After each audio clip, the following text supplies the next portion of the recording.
Hello viewers, নিমকরলি বাবার চরণে শতকোটি প্রণাম জানিয়ে আজকের ভিডিওটি শুরু করলাম।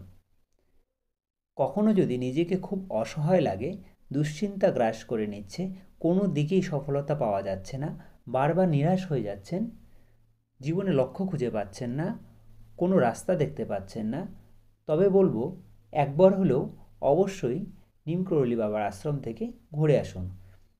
আপনার সমস্ত সমস্যার সমাধান অবশ্যই হবে। আজকের এই ভিডিওতে আমরা জানব নিমকরলি বাবার কতগুলি ঘটনা সম্পর্কে। তার আগে অবশ্যই আপনাদের কাছে একটি অনুরোধ থাকবে যে চ্যানেলটি অবশ্যই সাবস্ক্রাইব করে দিবেন এবং তার সঙ্গে বেল আইকনটা অন করে দিবেন এবং কমেন্টে লিখবেন নিমকরলি বাবার জয় হোক। চলুন তাহলে শুরু করা যাক আজকের ভিডিওটি।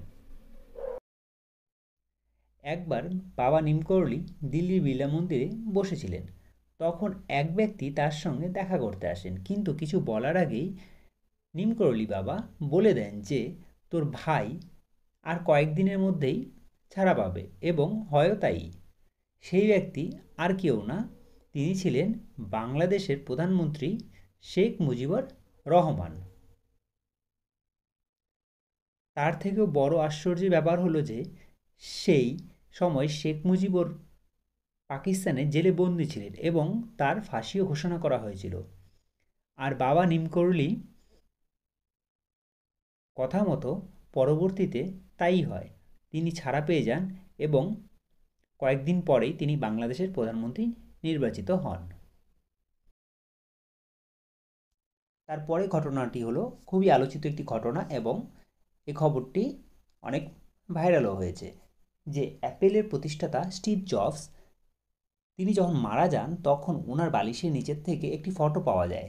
সেই ফটোটি কার ছিল? সেই ফটোটি ছিল নিম করলি বাবার। অর্থাৎ স্টিভ জবস সেই অ্যাপেল কোম্পানিটি স্থাপন করার আগেই ভারতে এসেছিলেন। ভারতে এসে তিনি সেখান থেকে নিমকরলি বাবার আশ্রম থেকে অনুপ্রাণিত হয়ে তারপর তিনি দেশে ফিরে গিয়ে অ্যাপেল কোম্পানিটি প্রতিষ্ঠাতা করেন।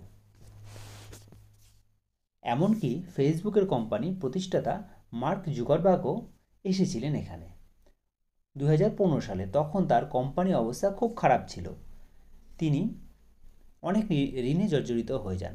তিনিও তখন এখানে এসেছিলেন এবং তারপর তাকে আর পিছনে তাকাতে হয়নি। আসলে মার্ক জুকারবার্গকে স্টিভ জবস একটি কথা বলেছিলেন যে জীবনে কখনো যদি কোনো রাস্তা খুঁজে না পাও, নিজেকে খুব অসহায় লাগে, অনেক চিন্তায় থাকো, তখন ভারতের একটি জায়গা আছে, নিম করলি বাবার কাচিধাম, যেখানে অবশ্যই যাবে।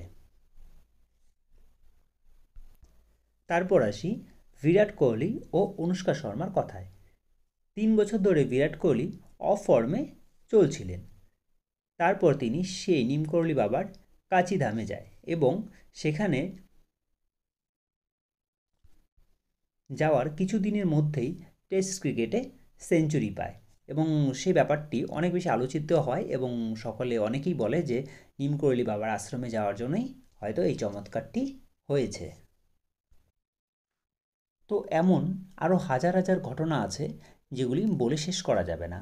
ইন্টারনেটে হয়তো আপনারা প্রচুর ঘটনা পাবেন এবং তার চেয়েও বড় কথা, বাবা নিমকরলি বাবার প্রচুর ভক্ত আছে যারা দেশে বিদেশে ছড়িয়ে আছে, এমনকি আমেরিকাতেও নিমকরলি বাবার মন্দির আছে।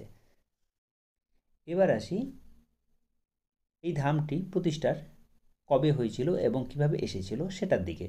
1960 সালের দিকে নিমকরলি বাবা এখানে আসেন, অর্থাৎ ননিতালে আসেন, এবং ননিতালের পাশে একটি গ্রাম কাচিগ্রাম যেটিকে বলা হয়, সেই গ্রামে আসেন তিনি এবং তার পরের দিকে এখানেই ধামটি প্রতিষ্ঠা করেন। কেন প্রতিষ্ঠা করেন? যেন মানুষ মনের শান্তি পায় এবং তাদের জীবনের সঠিক লক্ষ্যটি খুঁজে পায়, সেই জন্য সেই উদ্দেশ্যে এই ধামটি প্রতিষ্ঠা করেন এবং সেখানে মোটামুটি 13 বছরের মতো ছিলেন এবং 11 সেপ্টেম্বর 1973 সনে তিনি দেহত্যাগ করেন। আজকের ভিডিওটি এখানে শেষ করছি। এরপরে আমরা নতুন ভিডিওতে আসবো কী করে কাচিধামে যাওয়া যায় এবং সেখানে থাকার কী ব্যবস্থা আছে সে সম্পর্কে সম্পূর্ণ গাইডের একটা ভিডিও কিন্তু এর পরেরটাতে নিয়ে আসবো। তো আপনারা মিস করবেন না, অবশ্যই আপনারা সঙ্গে থাকুন এবং চ্যানেলটি সাবস্ক্রাইব করে আমাদের পাশে থাকুন। ধন্যবাদ, সবাই ভালো থাকবেন।